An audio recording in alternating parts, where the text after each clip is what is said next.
Diaspora ready? 5, 4, 3, 2, 1. ይህ ዲያስፖራ ነው።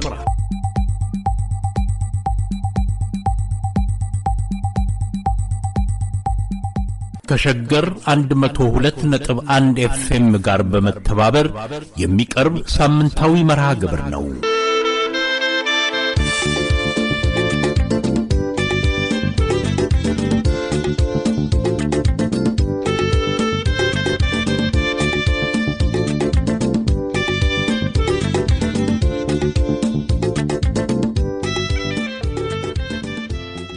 ሳምንት መርሃ ግብራችንን በአጋጣሚ የሰሙ አድማጭ እንዴ ማክሰኞ ጀመራችሁ እንዴ ይሉናል።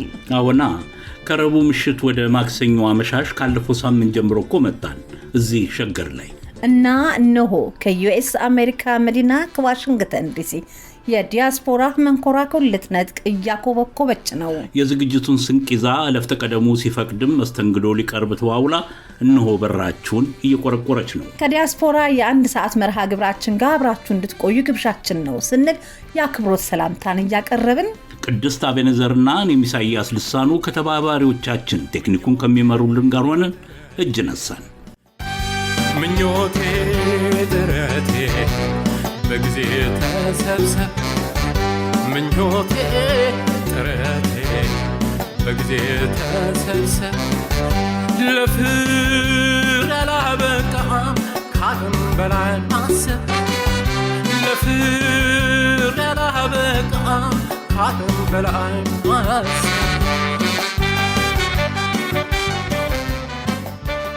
የተከበራችሁ ውድ አድማጮቻችን የዲያስፖራ መርሃ ግብር ወደ ማክሰኞ ዕለት ከመጣ ይህ ሁለተኛ ሳምንት ይሁን እንጂ ዓመቱን ሙሉ ያከናወነው በረቡዕ ስርጭት ነበር። አሁን በድንገት ያገኘናችሁ አድማጮች ካላችሁ የሸገር ፖድካስት ላይ ወይም ደግሞ የዲያስፖራ ዩቲዩብ ላይ የቀደሙትን መስማት እንድትችሉ ሳንገልጽላችሁ አናልፍም። ደግሞም ማስተዋወቃችንም ይቀጥላል። የመደጋገምና ደጋግሞ የማስተዋወቅ ነገር ሲነሳ ታዲያ ባል ለሚስቱ አንድ የሳይንስ ዘገባ እያነበበላት የሆነውን ሰምተሻል? አሁን ልስማ። ሴቶች አላት ሴቶች በቀን 30,000 ቃላትን በአማካይ ይናገራሉ፣ ወንዶች ግን 15,000 ነው ይላታል። በእጄ ሚስትም መልሳ የኛ 30,000 የሆነበት ምክንያቱ ለእናንተ ለወንዶች ስንነገር እያንዳንዱን ቃል ስለማትሰሙና ስለምንደግምላችሁ እኮ ነው አለችው አሉ። ባልም ወደ ሚስቱ ዞር ብሎ ምን አልሽኝ አላት ይባላል። እና አንድ አይደለም ሁለቴ መደጋገም ይገባል ቢባል ለሚለው ጥሩ መረጃ መጣ። አንዳንዴ ታዲያ ደጋግሞ ቢናገሩት መላልሰው ቢያወሩት የሚገቡ ጉዳዮች አሉ። ቀደም ሲል የተንደረደርንበት ቀልድ ቢሆንም በሰውኛው አኗኗር ውስጥ ተደጋግሞ የሚወሱ በብዕረኛው የሚነሱ በአርቲስቱ የሚተወኑ ጭብጦችን እንድናስታውስም ያደርገናል። በዚህ ረገድ ታዲያ በሰው ህሊና በልቦና ውስጥ ያሉትን ጉዳዮች መልሶ መላልሶ ማንሳቱ እናዘወትራለን።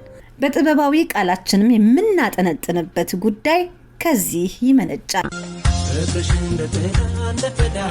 ሲከቡት ይርቃል ደሞ ቁርጥ አርገው ሲተሙ ዞሮ ይናፍቃል ሳራገኘሁኝ ሲነጋ የለሽም ከጎኔ ላማለኝ በሰማይ ሆነብኝ ያንቺስ ፍቅር ለኔ።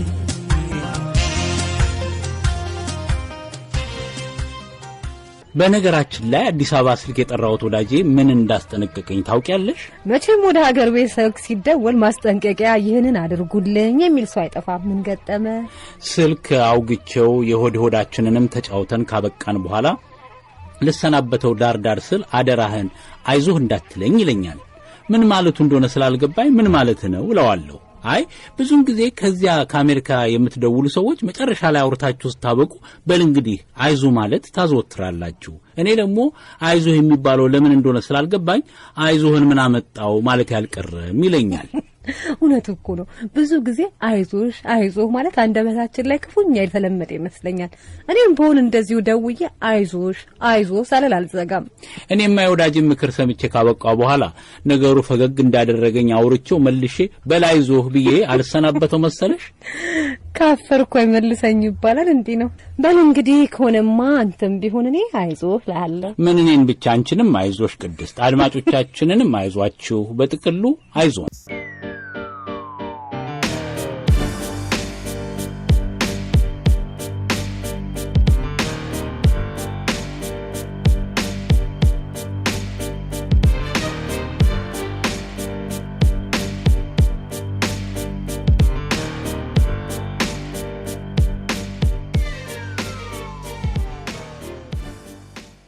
የዛሬ መርሃ ግብራችን የሰነቀው ቁም ነገር ምን ይሆን ለምትሉ አድማጮች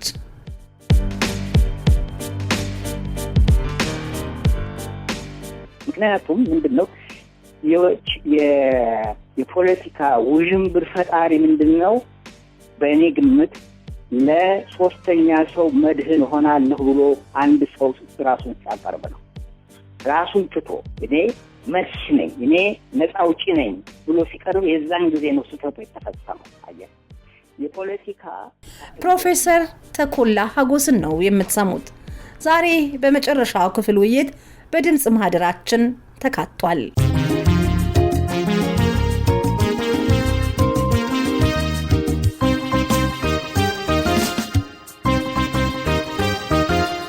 ዩኤስ አሜሪካ ከጦዘ ፖለቲካ ውስጥ ናት ያለችው። ፕሬዝዳንቱ በሚወስዱት እርምጃ ብዙ ነገር ውል ከውላል ይያዝ ያለበት ሁኔታ በተለይ በስደተኞች ላይ ያለውን ስጋት የሚፈነጥቀው ከመሰንበቻው መርሃ ግብራችን አለ። በዚያም ወደ ቦስተን ሄደን ከዚያ ስደተኞች አቋቁመው የድምጽ ማሰሚያ መድረክ ስለሆነም ጭምር የምናወሳበት መርሃ ግብርም ዛሬ አለን።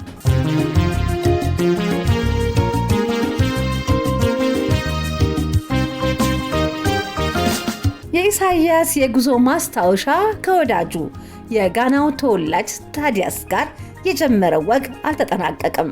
አረፍ አረፍ እየተባለ በየ15 ቀኑ እንደሚደመጥ እናስባለን። ዛሬ ክፍል 57 ለመቅረብ ተሰናድቷል ልንላችሁ ወደን ነው።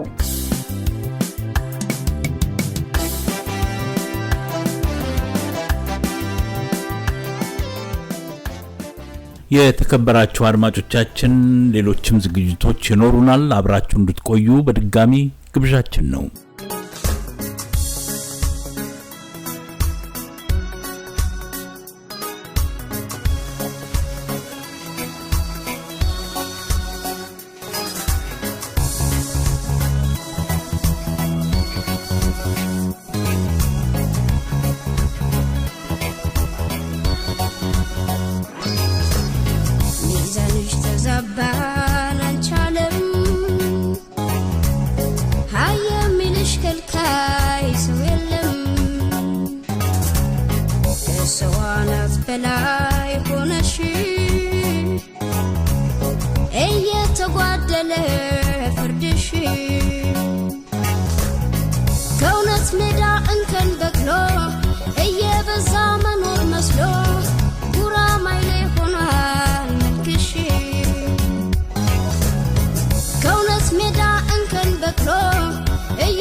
የተከበራችሁ አድማጮቻችን የዛሬውን የዲያስፖራ መርሃ ግብራችን ጥብጣቡን የምንቆርጠው በግጥም ነው።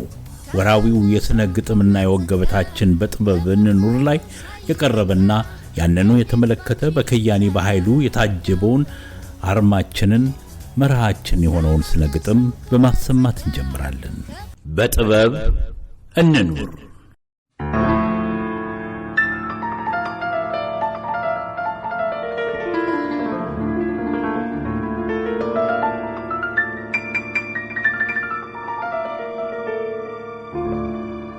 ተጠበል ተጠበል ተጠመቅ በጥበብ ልቦና ይበርታ ለሰናይ ተሰብሰብ ብርሃን እንዲታይ ጨለማ እንዲገፍ ጥበብን ተመልከት ለጥበብ ተሰለፍ እናምጥ በርትተን እንውለድ ጥበብን ይጥመቁን ያወቁ ቃል ስጋ ቢሆነን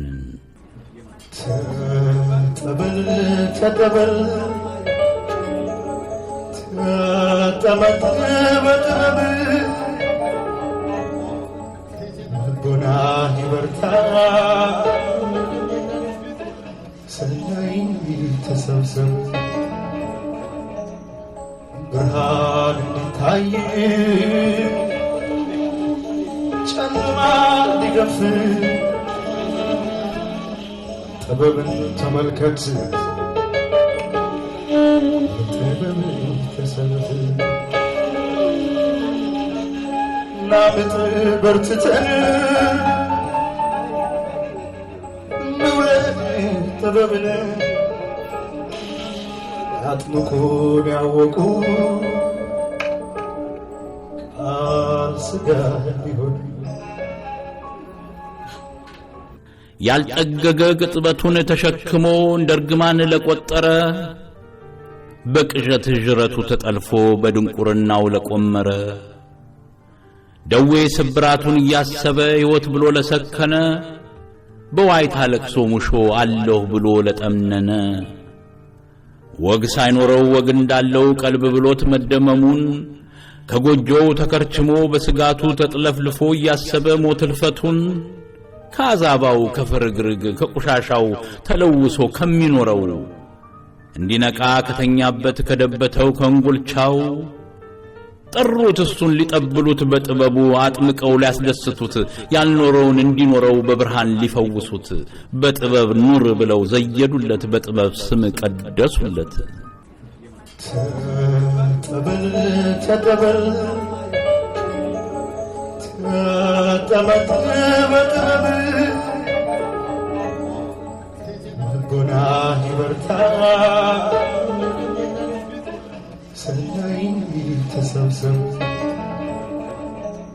ሕልሙ ይብቃ የሰቆቃው የችግሩ የፈተናው ውጣ ውረድ ከፍ ዝቁ ይለቅ ጉዞው ከዋሻዋ ገብቶ ይውጣ ፈተናዋን ተፈትኖ ጥበብ ብሎ መኖር ይወቅ ጥበብ ሆኖ ጣፊ ይባል ቀርፋፊው ቃለ ብዙ ተክለፍላፊው እርሳስ ይዞ የተነሳ ከጥበብ ፊት ተሰላፊው በብሩሽ ቀለም ረጭቶ የጥበብ ዘር ከሚዘራ ለሰው ብሎ ኪዳን አስሮ ቀልብ ልቡ ከሚራራ ከእግሩ ስር ተቀምጦ መላዘዴ ሁሉም ይቅሰም ጥበብ ይሁን መልኩ ገጹ በጥበቡ ልቡ ይታተም ከእግሩ ስር ተቀምጦ መላዘዴ ሁሉም ይቅሰም ጥበብ ይሁን መልካም ገጹ በጥበቡ ልቡ ይታተም። ተጠበል ተጠበል ተጠመቅ በጥበብ ልቦና ይበርታል ለሰናይ ተሰብሰብ ብርሃን ታይ ጨለማ ሊገፍ ጥበብን ተመልከት ጥበብ ተሰለፍ ናምጥ በርትተን እንውለድ ጥበብን ያጥምቁን ያወቁ ሥጋ ቃል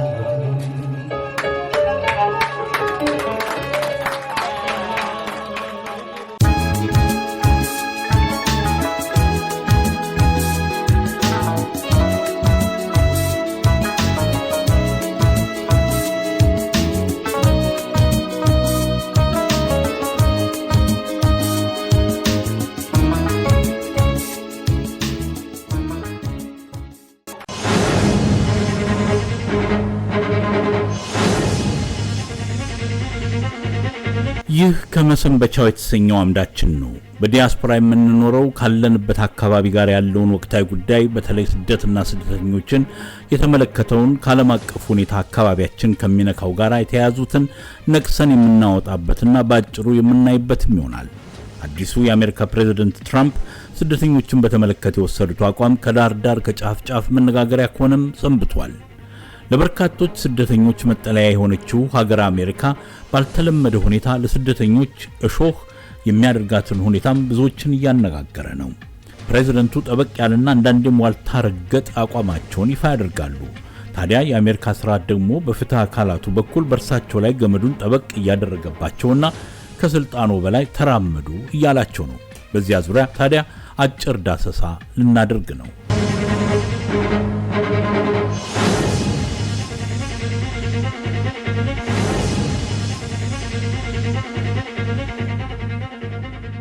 ፕሬዚዳንት ዶናልድ ትራምፕ በጅምላና ሰነድ አልባ ወንጀለኛ ስደተኞችን በግዴታ የማስወጣት ዘመቻ አደርጋለሁ በሚል ቃል በመግባት ነው ወደ ስልጣን መንግስቱ የተመለሱት።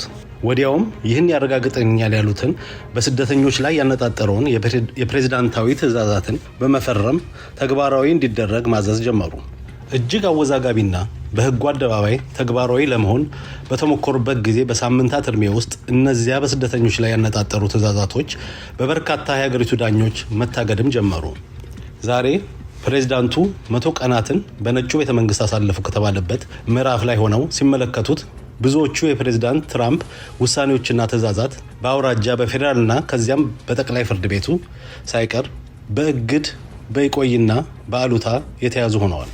በዩናይትድ ስቴትስ የሚኖሩ ስደተኞችን በፍጥነት ይዞና አፍኖ ለማባረር ባደረገው ጥረት ፍርድ ቤቶች ጠንከር ያለ ተቃውሞ በፕሬዝዳንት ትራምፕ አስተዳደር ላይ እያሰሙ ነው እና በህጋዊ መንገድ በሀገሪቱ ውስጥ በመቶ ሺዎች የሚቆጠሩ ስደተኞችን ህጋዊ እውቅናትን ለመንጠቅ ያደረገው ሙከራ እስካሁንም አልተሳካም። የፕሬዝዳንት ትራምፕ አስተዳደር በፍርድ ቤቶቹ ስደተኞች ላይ የያዘው እርምጃ በብዙ መልኩ አሉታዊ ምልከታ በገጠመው ቁጥር ከፍትህ አካላቱ ጭምር የመላተም አደጋ ገጥሞታል። ምን ሲባል ዳኞች እያለና ዳኞችን በነፍስ ወከፍ እያብጠለጠለ ይገኛል። ዳኞቹ በሁለቱም የፓርቲ ፕሬዝዳንቶች በነፃ የተመደቡ ከቶም በራሳቸው በፕሬዝዳንቱ የመጀመሪያ ዙር ስልጣናቸው ወቅት የተሰየሙ እንደሚገኙበት መረጃዎች ይገልጣሉ። ፕሬዝዳንት ትራምፕ የቬኔዙዌላውን የወሮበሎች ቡድን አባላትን በፍጥነት ለማባረር ልክ በጦርነት ወቅት እንዳለ የፕሬዝዳንት ስልጣን ይገባኛል ብለውና ጠቅሰው እርምጃ መውሰዳቸው ፍጹም የህገወጥ መንገድ ነው ሲሉ አንድ ዳኛ በፍርድ ሀተታቸው ላይ አስፍረዋል። አስተዳደሩ ጸረ እስራኤል አመለካከት ያላቸውን ተማሪዎች ማሰርና መስፈራራት ከዚህ ቀደም እዚህ ዩኤስ አሜሪካ ከኮሚኒስት አስተሳሰብ ጋር በተያያዘ ተቀስቅሶ ከነበረው ከማካርቲዝም ጋር የሚስማማ ሲሉ ሌላ መደምደሚያ ላይ የደረሱም አሉ። ለአንዳንድ ስደተኞች ፍትሃዊ የሆነ ሂደት እንዳያገኙና ጉዳያቸው እንዳይሰማ መከልከሉ ስደትን፣ ማሰቃየትን እና ሞትን ሊያስከትል የሚችል አደጋ እንዳለው በሌላኛው ዳኛም የተጻፈ መዘርዝር ያመለክታል። በስደተኝነት ዙሪያ የፕሬዝዳንት ትራምፕ አካሄድ የስልጣናቸው ወሰን ከመጣስ ጋር ያያያዙትም አሉ። ከ3 ወራት በላይ ባለው የስልጣን ዘመን ውስጥ ትራምፕ ከመደበኛ የኢሚግሬሽን ፍርድ ቤት ኪሳራ እንደገጠማቸው መመስከር ይቻላል።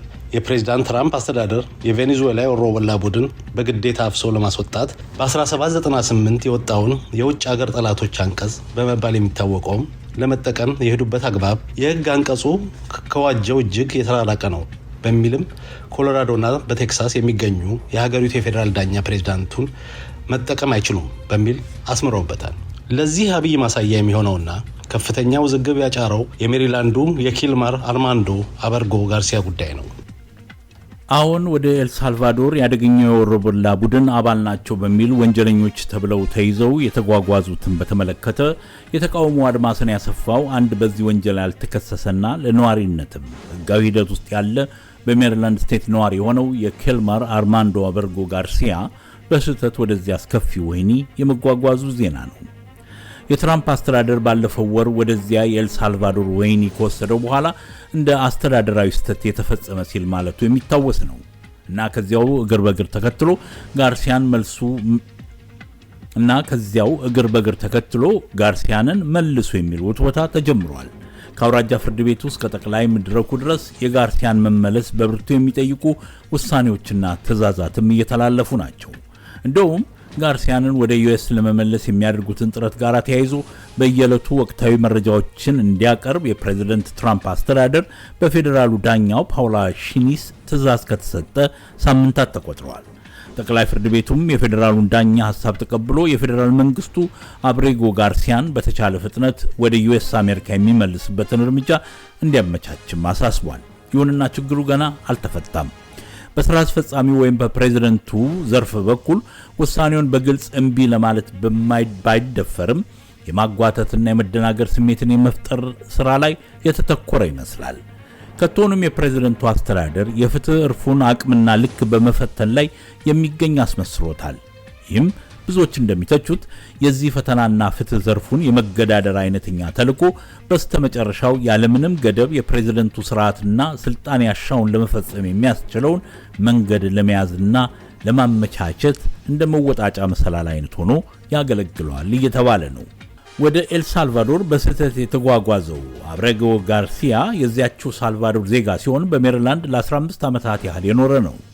መጀመሪያ ላይ ሕጋዊ ዕውቅና ሳይሰጥ ወደ አሜሪካ ሲገባ በ2019 የፌዴራል ዳኛው ወደ ኤል ሳልቫዶር ሊመለስ ከሆነ ለደህንነቱ ስጋት ስላለበት ከሀገር እንዳይባረር ጥበቃ ይሰጠው በሚል ወስነውለታል። የወንጀል ሬከርድም አልነበረውም። በስደተኞች ዙሪያ ላይ ያለው ግፊትና ማዋከብ አሁንም የበረዳ አይመስልም።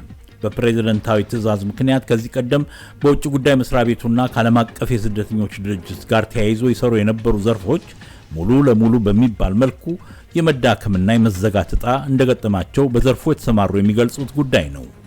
በዚህ በዩኤስ አሜሪካ በጥገኝነት ለመጠየቅ በተለያዩ ደረጃዎች ላይ የሚገኙ አዳዲስና በርካታ የሆኑት አዳዲስ ድንጋጌዎች ጋርም በተያያዘ ያለውን እውነተኛ ገጽታ ለማወቅ እንደሚቸገሩና ከቶንም የሐሰት ዜናዎችን የሚያሰራጩ አካላት ከፍተኛው ዥንብር እየፈጠሩባቸው መሆኑን አዲስ ወደዚህ ሀገር የሚዘልቁ ስደተኞች እየተናገሩ ነው።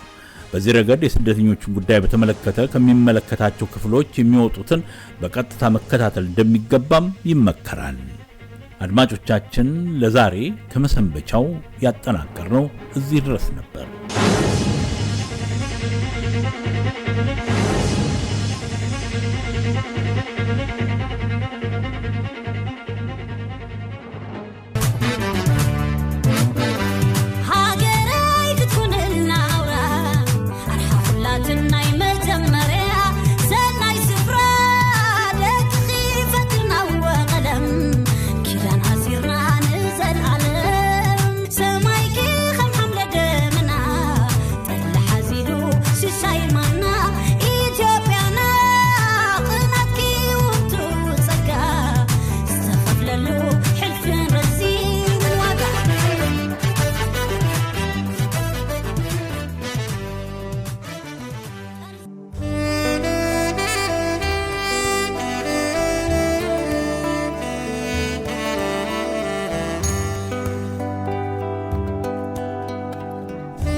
ይህ ከድምጽ ማህደር የተሰኘ አምዳችን ነው።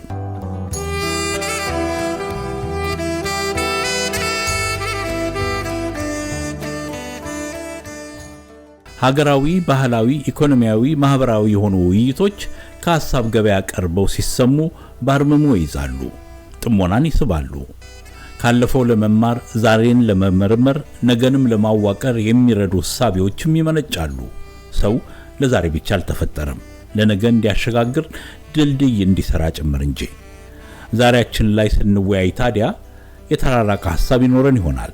በተነጋገርን ቁጥር ግን መቀራረብና አንዱ የሌላውን መልካም ነጥብ ለማየት የሚችልበት መንገድ ይከፈታል። ከፕሮፌሰር ተኮላ ሀጎስ ጋር ላለፉት 2 ሳምንታት የተወያየነው ዛሬ የመጨረሻው ክፍል ሊቀርብ ነው። ፕሮፌሰር ተኮላ ያሁን ያለው ትውልድ ከቀደመው የተሻለባቸው መንገዶች አሉ ባይ ናቸው። በተለይ ከቀኖናዊ ወይም ዶግማቲክ አመለካከት ፈንተት ያለ ነው ይሉናል። እና ተከታዩን ይህን ጥያቄ አቅርቤ ነበር ባለፈው ሳምንት ውይይቱን ያቆምኩት። ዛሬ ጥያቄውን ደግሜ ወደ ውይይቱ እንዘልቃለን።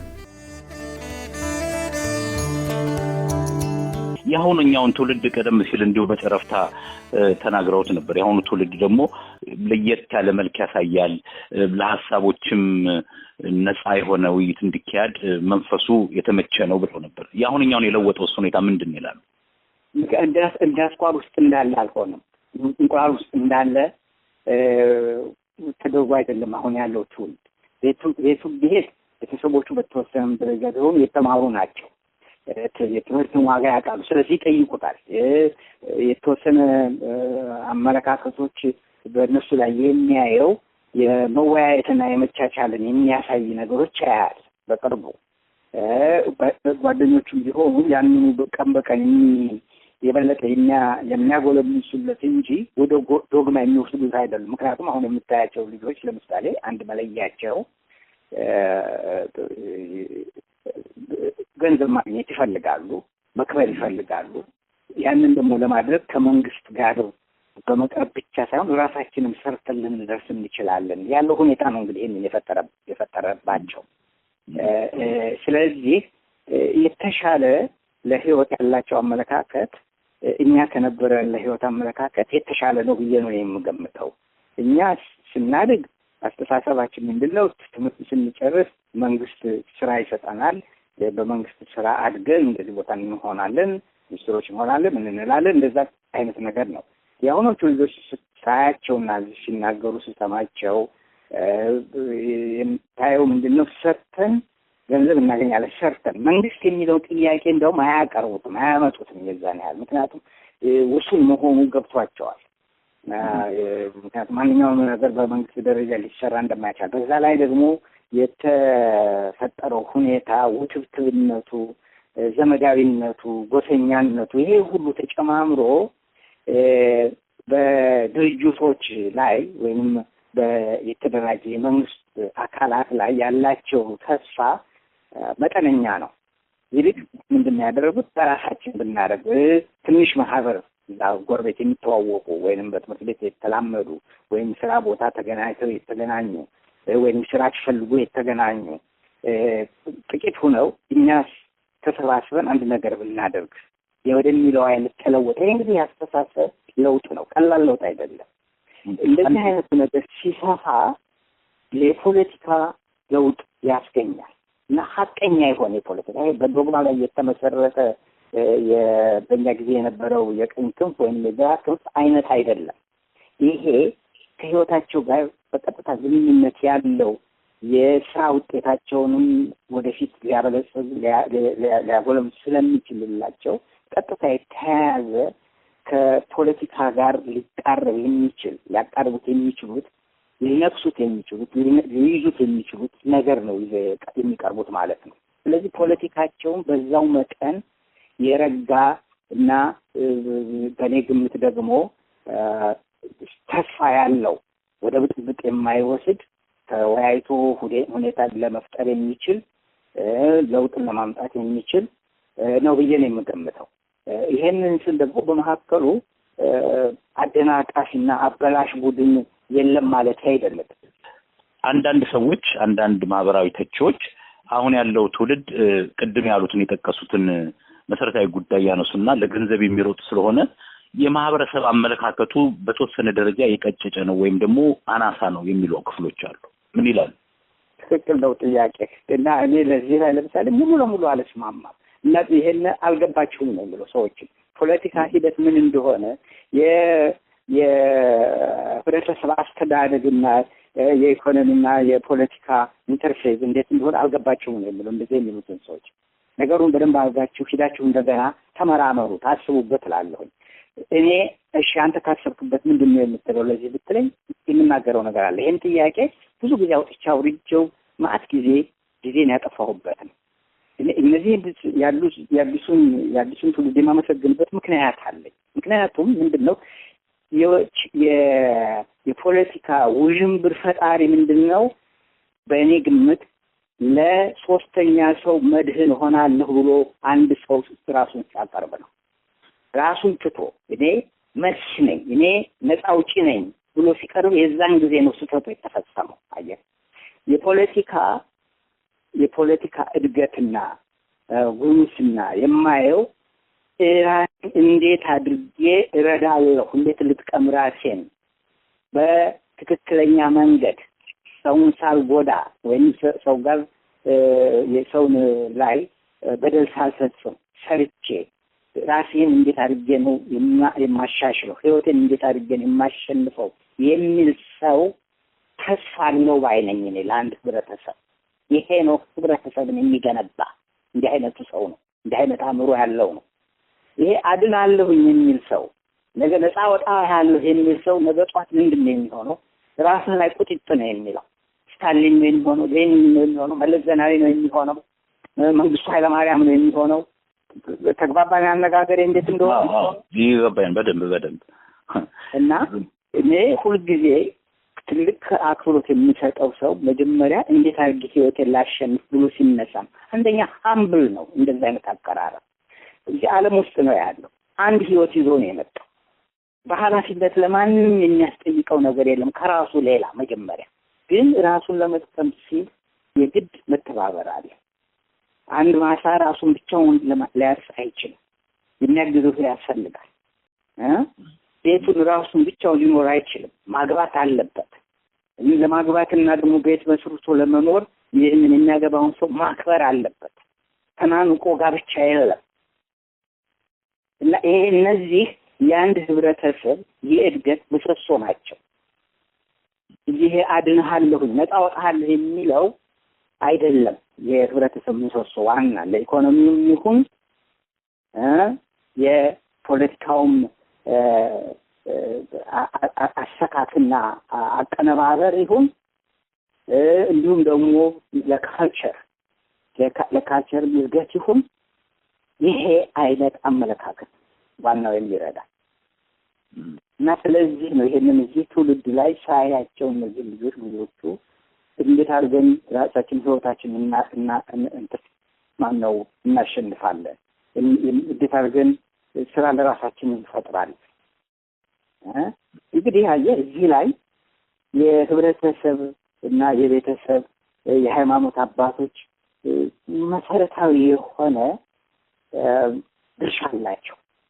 ይሄ አይነት አስተሳሰብ እንዳው መረን ለቆ የመጨረሻ ስስታም ሆኖ ወደ አገር ወደ ማጥፋትና አካባቢውን ወደ ማጥፋት እንዳይሄድ የሞራል ልጓሞች የሆኑት እነሱ ናቸው። ታየ መሰረተ ሀሳብ ጎኑ ያለው ቤተክርስቲያን፣ ጎኑ ያለው መስጊድ፣ ጎኑ ያለው የሃይማኖት መሪ ስነ ስርዓት ስነ ዘብ የሚያስተምረው አጎቱ፣ አያቱ፣ ወንድሞቹ እነዚህ ባጠገበያ አካባቢ ያሉት የነሱ ዋጋቸው እዚህ ላይ ነው እንግዲህ የምታየው። እኔ እንግዲህ ሰውየው ራሱን የሚፈልገውን ብቻ ያድርግ ሲል ልክ ሆነ ሜዳ ለራሱ ብቻ ይፍጠር ማለት አይደለም። ግን መሰረተ ሀሳቡ ራሱን ይዞ ነው መጀመሪያ መነሳት ያለበት። ህብረተሰብ ውስጥ ለማደግ ሆነ ህብረተሰብን የተሻለ ደረጃ ለማድረስ መጀመሪያ ራሴን የሚለውን ተቀብሎ ነው። የሱ ህይወት ነው የመጨረሻ ትልቁ ዋጋ ያለው ለሱ እንጂ የተጻፈ መጽሐፍ ውስጥ ያለ ሀሳብ አይደለም። ልዩነት አሁን ለምሳሌ በነገራችን ላይ ኋላ ምናልባት እንመጣበት ይሆናል። ታሪክ ውስጥ ያሉ ሰዎችንና አሁን ባጠገብ አካባቢ ያሉትን ሰዎች እንዴት አድርገህ ታያቸዋለህ? እዚህ ጥያቄ ብዙ ጊዜ ይመጣልኛል። ተማሪዎችን የሚጠይቁ ነገር እኔ ስናገር መጀመሪያ ደረጃ እኔ ጋር አብረውኝ ያሉ ሰዎች ናቸው። ይሄ ታሪክ ውስጥ ያሉት ሰዎች ታሪክ ውስጥ ነው ያሉት እነሱ ሁለተኛ፣ ሶስተኛ፣ አራተኛ ደረጃ ናቸው ትልልቆቹ የሚባሉትም ሁሉ እና መጀመሪያ እዚህ ላይ ህይወት ያለውን ባጠገብ ያለ ሊወድቅ የሚሰበር አንድ ነገር ቢመታው የሚደማ እሱ ነው ለኔ መጀመሪያ ተቀዳሚ ባጠገብ ያለ። አሁን እንደው በጂኦግራፊ እንኳን ሄድክ እንደው እዚህ ባጠገብ ያሉ ጎረቤቶች ናቸው በመጀመሪያ ደረጃ በማለት ስሙ በቀደምትነት የሚደርሱ እንደው በአነጋገሩን በጣም ግራፊክ ብናደርገው ማለት ነው እና ከዛ ጋር የተያያዘ ነው። ይሄ አድናለሁ የሚል ሰው ነፃ አወጣለሁ የሚል ሰው ሁልጊዜም ቢሆን በትልቅ ጥያቄ መካከል ማስቀመጥ ይገባናል። ታሪኩን ወደኋላ ስናይ ይሄንን የምናየው ስህተቶች የሚፈጠሩት እዚህ ላይ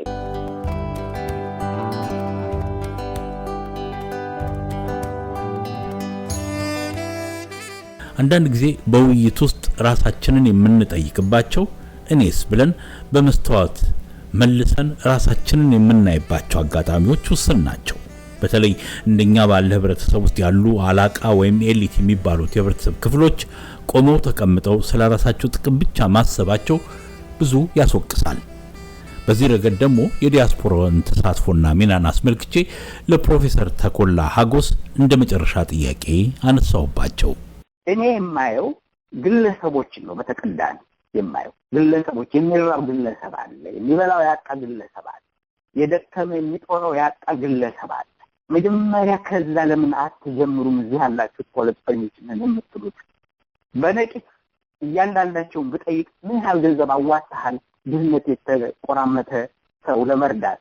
እዚህ ሀገር ኢትዮጵያ ሄደህ አይደለም። እዚህ ሀገር የኢትዮጵያውያኖች በየመንገዱ ሲገላቱ ይታያሉ። መንገድ ዳር ተዳዳሪዎች ሆኑም አሉ። ይህንን ለመቅረፍ ይህንን ሁኔታ ለመቅረፍ ስንታችሁ ናችሁ ገንዘብ እያዋጣችሁ ትሉ ከመጀመሪያው እዚህ ባጠገባችሁ ያለው ሰው ለምን ለሱ አታጎርቱ? ከሰበሰባችሁት ንብረት ጥቂቶቹም አነስተኛ ንብረት አይደለም ያላቸው። አንዳንዶቹ የማውቃቸው ሰዎች አሉ ከትንሽ ጎጆ ቤት ወጥቶ እዚህ ትልቅ ቪላ ገዝቶ የሚኖር አለ። ይሄ ሁሉ ምኑ ነው?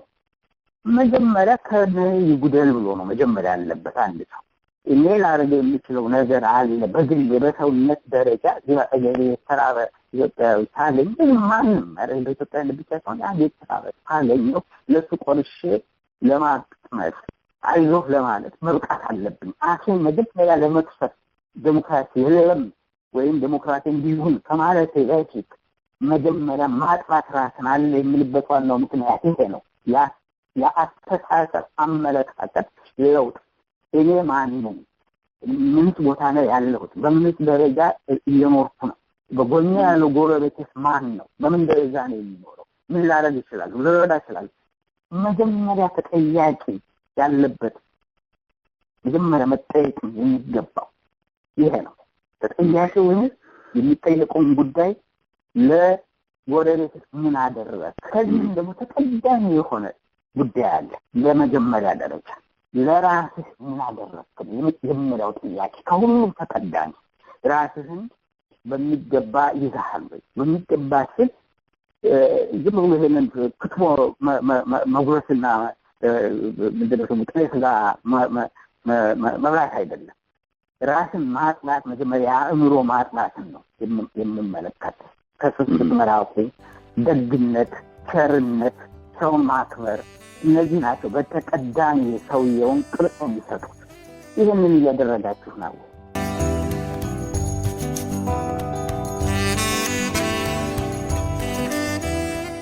ከፕሮፌሰር ተኮላ ሀጎስ ጋር የነበረን ቆይታ እዚህ ድረስ ነበረም። ይህ መርሃ ግብራችን ከድምጽ ማህደር ነበረም። ጤና ይስጥልኝ።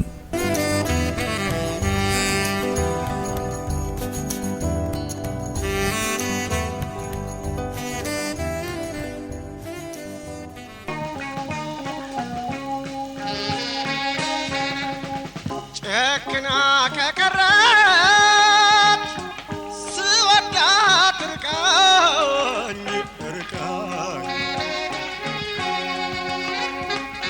ፍቅርና ናፍቆቷ ተባብሮ የሚያጠቃኝ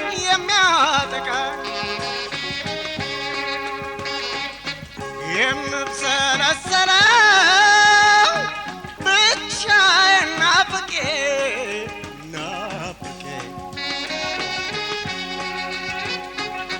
ታዲያ ለምንድነው እንዲህ መጨነቄ?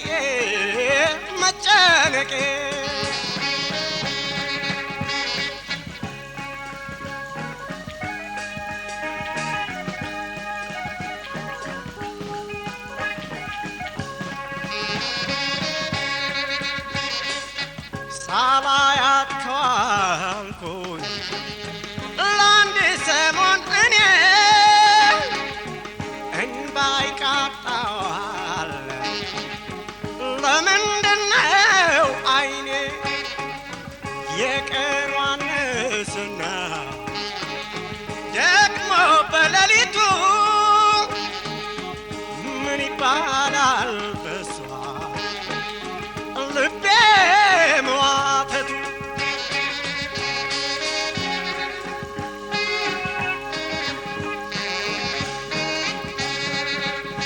ብቻዬን ነኝ እኔ የለችም ከጎኔ ትዝ ትለኛለች ታዲያ እሷ የታለች? ትዝ ትለኛለች ታዲያ እሷ የታለች?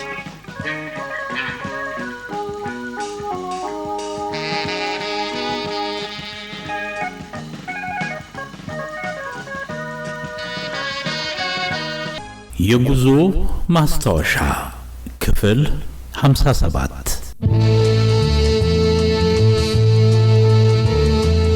ጨክና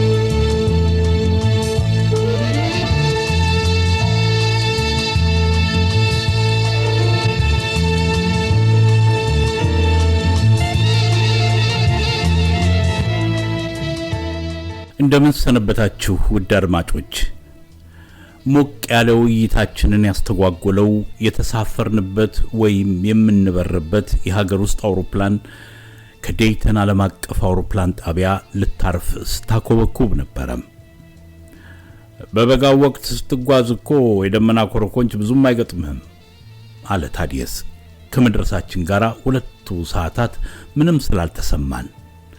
የአውሮፕላኑን ቀበቷችሁን ታጠቁ ምልክትና ደወል ማስጠንቀቂያም ይሰማል።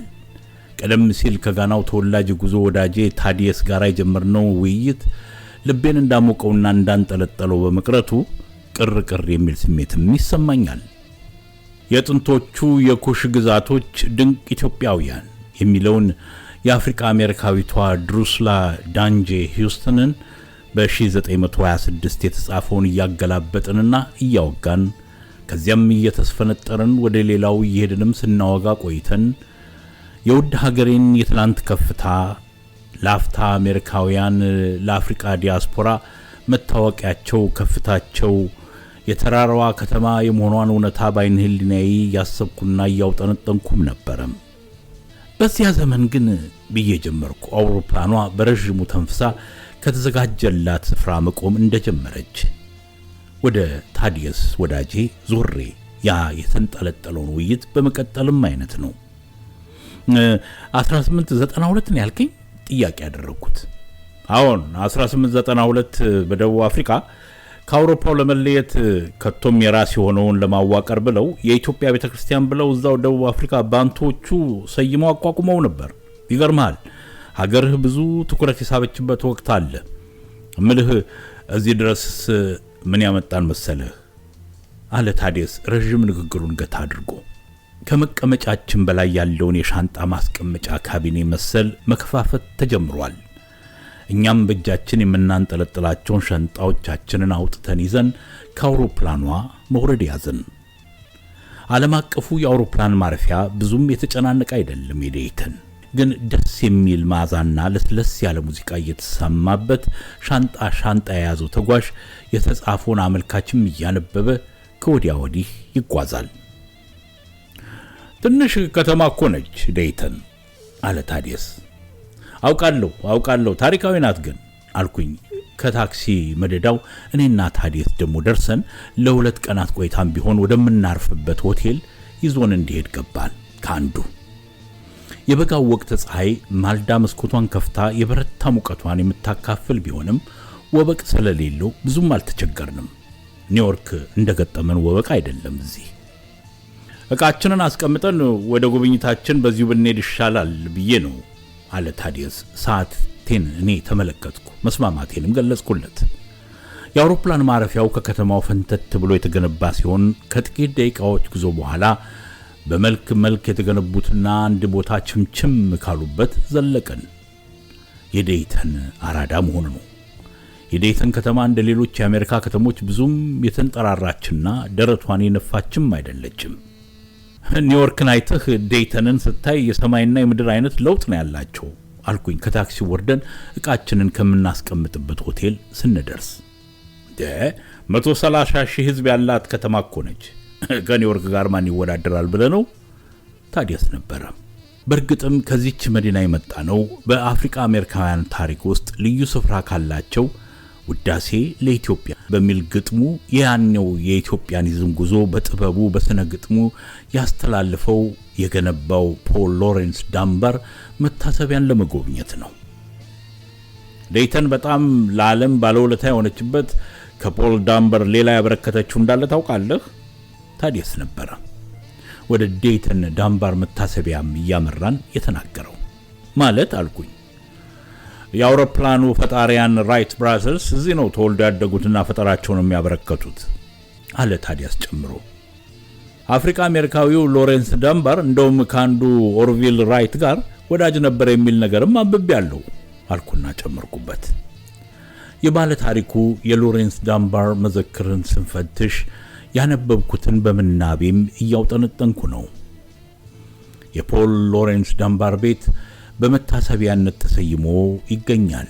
በከተማይቱ በዚሁ ገጣሚ ስም በተሰየመው ፖል ሎሬንስ ዳንባር መንገድ በ219ኛው ሰሜን ላይ ከፍ ካለ ቦታ ላይ ቤቱ ተጀንኖ አየሁት። እኔና ታዲያስ ከውጭ ቆመን ጥቂት ደቂቃዎችን አሳለፍን። ከዚያ ቤት በስተቀኝ ከመሬት ላይ በተገደገደው አጭር ግንብ ላይ ደግሞ ዴይተን አቪዬሽን ሄሪቴጅ ናሽናል ሂስቶሪካል ፓርክ የፖል ሎሬንስ ደንባር ቤት ታሪካዊ ስፍራ የሚል በትልቁ ተጽፎ ይታያል። በሙናማ ሸክላ ድንጋይ የተገነባው ቤት ጢስ ማውጫውን ከላዩ ሽቅብ እያሳየ በወዲያ በኩል ደግሞ በሩ ወለል ብሎ ተከፍቷል። እንግዲህ ደንባር በ1872 ነው የተወለደው። አባቱም እናቱም በዚያን ጊዜ ባሪያዎች ነበሩ። ገና አንድ ፍሬ ልጅ እያለ ነው ግጥም የጀመረው። ከታሪካዊው ቤት እግራችን እንደገባ ሰብሰብ ብሎ ለሚጎበኘው ሰው አስጎብኚው እየተናገረ ከነበረው ነው ይህን የሰማሁት። ውዳሴ ለኢትዮጵያ የሚለውን ግጥም በውስጥ ያሰላስለው ጀመርኩ። በባህርነት ውስጥ የተወለደው የኋላ ኋላ ዛሬ ድረስ ስማቸው በአፍሪካ አሜሪካውያን ዘንድ የምንቀባበላቸው የነ ማያ አንጀሎ፣ የነ ቶኒ ሞሪሰን፣ የነ ጄምስ ቦልድዊን የማዕዘን ድንጋያቸው እኮ ነው። ኦድ ቱ ኢትዮጵያ ብሎ የጻፈው ግጥሙ በወርቃማ ፍሬም በትልቁ ተደርጎ ከግድግዳው ላይ ተሰቅሎ አየው። ከስሩ የመጻፊያው ጠረጴዛና ቁሳቁስም ይታያል። እንግዲህ እሱ ሲወለድ በ1872 ባርነት በዩኤስ አሜሪካ ከተገታ ከ7 ዓመታት በኋላ መሆኑ ነው ብሎ ጀመረ። ከዚያ ውዳሴ ለኢትዮጵያ ከሚለው አጠገብ እንደቆምን እና በዘረኛ ስርዓት ውስጥ ነው ያደገው። እሱ ግን ልዩ ስጦታ የነበረው ነው። በ24 ዓመቱ ላይ ነው ይህንን ድንቅ ግጥም የጻፈው። ኢትዮጵያ ደግሞ ያኔ ብሎ ንግግሩን ገታ እንዳደረገ ያድዋ ድል ነው አልኩኝ፣ አረፍተ ነገሩን እየቋጠርኩለት። በዚያ የተነሳ የአፍሪካ ተምሳሌ፣ የነጻነት ናሙና፣ የነገ ተስፋ አርማ ሆነች ሀገር እንግዲህ ብሎ አረፍ አለ ታዲያስ። ይሄ ይቅርታ፣ በዚህ ታላቅ ግጥም የተመሰጣችሁ ትመስላላችሁ። ረበሽኳችሁ እንዴ? አለ አንድ መልከ መልካም በእኛ ሀገር ክልስ እንደሚባለው ያለ ወጣቱ ወደኛ መጥቶ። የለም አልረበሽከንም። የዚህ መታሰቢያ አስጎብኚ ፈቃደኛ ሰራተኛ ነኝ፣ ሮበርት እባላለሁ። አነጋገሩ ፈጠን ያለ ነው። ተዋወቅ ነው። ስለ ግጥሙ ልትነግረኝ ያሰብክ መሰለኝ አልኩት። በጣም ስለሚገርመኝና ስለምወደው ነው። ታሪካዊ ግጥም እኮ ነው። ደንባር ግልጽና ስሜትን የሚነኩ አረጎችን የሚጠቀሙ። ለምሳሌ ኢትዮጵያን ከደመና ከጭጋጉ በላይ የምትበር ንስር፣ በዱር እንደሚጮህ አንበሳ፣ ወርቅ እንደለበሰች ንግስት አድርጎ ያመሳስላል። ታዩበታላችሁ። ይህ እንግዲህ ጥንካሬንም ውበትንም ክብርንም ያመለክታል በኢትዮጵያ ሲጠቀም አለ። የዚያ ወጣት ማብራሪያ ልቤን ወስዶት ማድመጤን ቀጥያለሁ። ግጥሙን እየወረርኩትም የሚለውን ለማየትና ለማገናኘት እኔም መሞከር ያልቀረም። ጥሩ አድርገን የገለጥከው ማንነትን ከመፈለግ ጋር የተያዘም ይመስላል አለ ታዲያስ። ትክክል። ባህላዊና የማንነት ጥያቄውን ኢትዮጵያ እንደ ጥቁር ኩራትና ውርስ አድርጎ ነው ያቀረበው አለ ያ ወጣት። ደግሞም ኢትዮጵያ የቅኝ ገዢዎችን ተቋቁማ የመለሰች በመሆኗ እንደ ምሳሌም ትጠቀሳለች እኮ አልኩ። አሁን በተለይ በግጥሙ መጨረሻ ላይ ያለው ብዙን ነገር ያስረዋል አለ ወጣቱ አስጎብኝ። ወደ ላይ ብረሪ ሂጂ ወደፊት፣ ነፍስ አይናችን ይከተልሽ በድፍረት፣ እዝናችን ታሪክሽን ይሰማሉ፣ እንቡጥ የተከልሽው ከስርሽ ይበቅላሉ፣ በምስጋና መሰንቆሽ ይዘፍናሉ፣ ኦ የኢትዮጵያ ክብር ይላል። በክድምዳሚ አይነት እየተረጎምኩት ለራሴ መልሼ አደመጥኩት። የስነ ግጥሙ አጻጻፍና ተውቦ ወደር የሌለው መሆኑን ስታዩ ነፍሳችሁን ራሷ በውስጣችሁ ጮቤ የሚያስረግጥ አይነት ይመስላል። በዚያ ጉብኝቴ ውስጥ በልቦና ያሰላስለው ሐሳብ እፈትለው ምናብ ተጭኖኛል። ደንባር አንድ ቀን የሀገሬን መሬት ሳይረግጥ እንዲህ ተቀኝቶ የከፍታው መዳረሻ የማንነት መነሻ አድርጎ በስነ ግጥሙ ኢትዮጵያን ሲያኩሻት እንደገረመኝ። የሚገርማችሁ ኢትዮጵያኒዝም እንደ ጽንሰ ሐሳብ በዚህ ገጣሚ ብቻ ሳይሆን ከነጩ ገጣሚያንም ጭምር በዚያን ጊዜ እንደ ዋልት ዊትመን ያሉ ሳይቀሩ የጠቀሱበት አጋጣሚም ነበር አለ አስጎብኛችን ወደ ውስጠኛው ክፍል ይዞን እየገባ። የአሜሪካው ታዋቂ ገጣሚ ዋልት ዊትመን ኢትዮጵያ ሳሉቲንግ ዘ ከለርስ የሚለው ግጥሙን ማየት ትዝ አለኝ።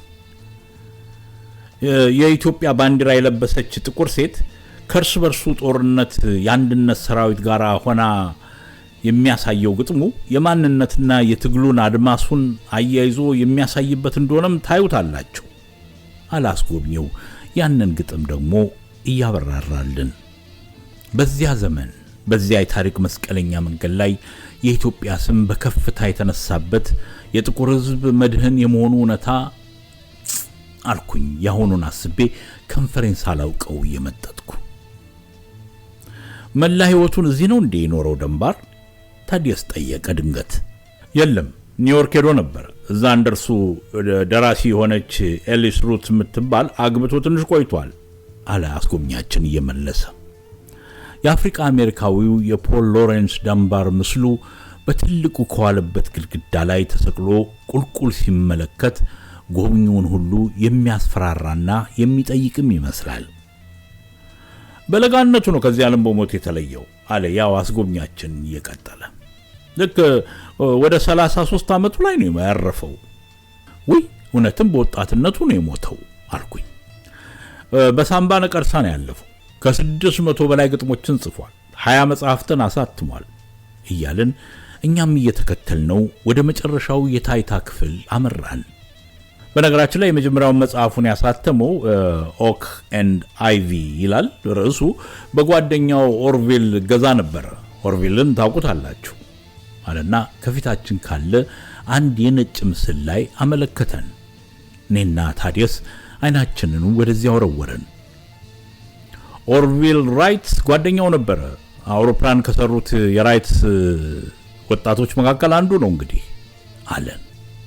በለጋነቱ የተቀጨው ፖል ሎሬንስ ዳንባር ከመታሰቢያው ከታሪካዊው ስፍራ ምን እድሜ ቢንዘላዘል እስካልሰሩበት ምን ትርፋለሁ? ይሄ ሁሉ በ30 ዓመታት የኢትዮጵያን ስምሳቤ የነጻነትና የኩራት ምንጭ። አስጎብኛችንን አመሰገን ነው። እኔና ታዲያስ ከመታሰቢያው ቤት ስንወጣ ከፖል ዳንባር ጋር ተወያይተን በሐሳቡ መንኮራኩሩ ተሳፍረን በየራሳችን ሐሳብ የዘለቅንና የበረርን እንመስላለን። የሚገርም ነው አልኩ ጸጥታውን ለመስበር። የሚገርመው ያየነው የጎበኘነው ሳይሆን የምንገርመው እኮ እኛ ነን አለ ታዲያስ ቀበል አድርጎ። እንዴት አልኩ። ዛሬ ይህን መሰል ታሪክ የሚሰራ ይመስልሃል? ወደ እኔ ዞሮ ነበር የጠየቀው። ይሁን ጥያቄውን ለመመለስ እመልሳለሁም ብዬ ለመገበስ አልፈለኩም። እህል ውሃ ወደምንልበት ለመሄድ ታክሲ መጥራቱ ላይ አተኩሬ የወዳጄን የታዲያስን ጥያቄ አድበስብሼ አለፍኩት። ታሪክ መስራት ጥያቄ ነበረ። ወገኖቼ መልስም መፈለግ እንዳልሰሙም መሆን ይቻላል። ከአሜሪካዋ አነስተኛ ከተማ ዴይተን የምናደርገው ጉዞ ለዛሬው እዚህ ላይ ልክታውና በያላችሁበት ልሰናበት። ቸር ሁኑልኝ። ኢሳያስ ልሳኑ ነኝ ከሰሜን አሜሪካ።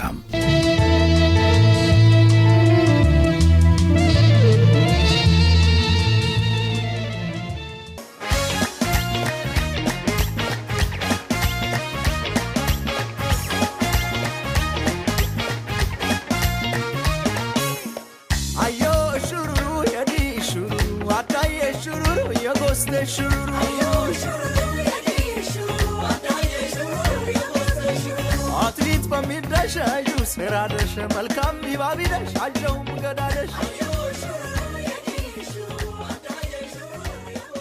የተከበራችሁ አድማጮቻችን ጠቅላላ ዝግጅታችን በዚሁ ተጠናቀቀ። ለዝግጅትና ለመስተንግዶ ቅድስት አቤኔዘርና እኔም ኢሳያስ ልሳኑ ከተባባሪዎቻችን ጋር እስካሁን ቆይተናል። አብራችሁን ስለቆያችሁ ከፍ ያለ ምስጋና እናቀርባለን። ሳምንት እስከምንገናኝ ድረስ ጤና ይስጥልኝ።